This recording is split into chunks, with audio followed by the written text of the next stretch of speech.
I'm back. I'm doing some more volume. We're talking about volume of a cylinder, and in this problem, this is what we've got going on here. So we are given the total volume, which is 36 pi cubic units. That means that it's the exact volume of this cylinder. And now we're looking for the radius because we have the height. So we're gonna start off with the formula right here. We're gonna plug in the pieces of information that I do have. So I do know that it is 36, and it is pi units, and that is cubed. And then we're going to take the rest of this formula, and we are going to plug in the h with the height that we were given, which is this 4 in this case. And so when we're trying to rearrange an equation, one of the things that you want to think about is, what are you looking to solve at or solve for?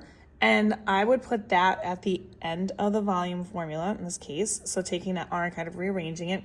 You can do it at the beginning of it. You can do it at the end. It totally doesn't really make a difference. You can just leave it the way that it is. All in all, what you're going to do is we're going to try to get everything away from that r, which happens to be in the middle of this. So you can do one thing at a time. What I'm going to do is actually do both things at the same time, because what I can do here is, this is all multiplication. So opposite of multiplying is to divide in order to get something by itself. So since the 4 and the pi are all multiplied, I can actually divide both of them at the same time.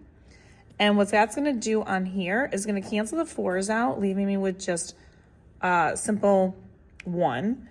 Pi divided by pi would also leave me with just simple 1, leaving me just with this r squared here in the middle. Now, if I did it on that side, I have to do it over here. The pi and the pi are going to cancel each other out, leaving me with 1 there. And then the 36 divided by 4 is 9. So I'm going to have 9 left over here, which is equal to what's left over here, which is r squared.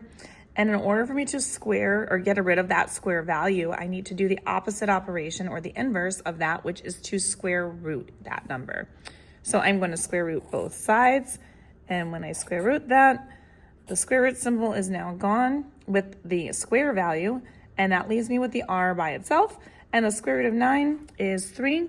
So that means that this is going to be 3 units for our radius. And if you want more questions like these, find them on my YouTube, Instagram, and TikTok at U1Algebra. All of these are going to be located in my volume playlist. And don't forget to share, like, follow, save it for later, and I will see you soon.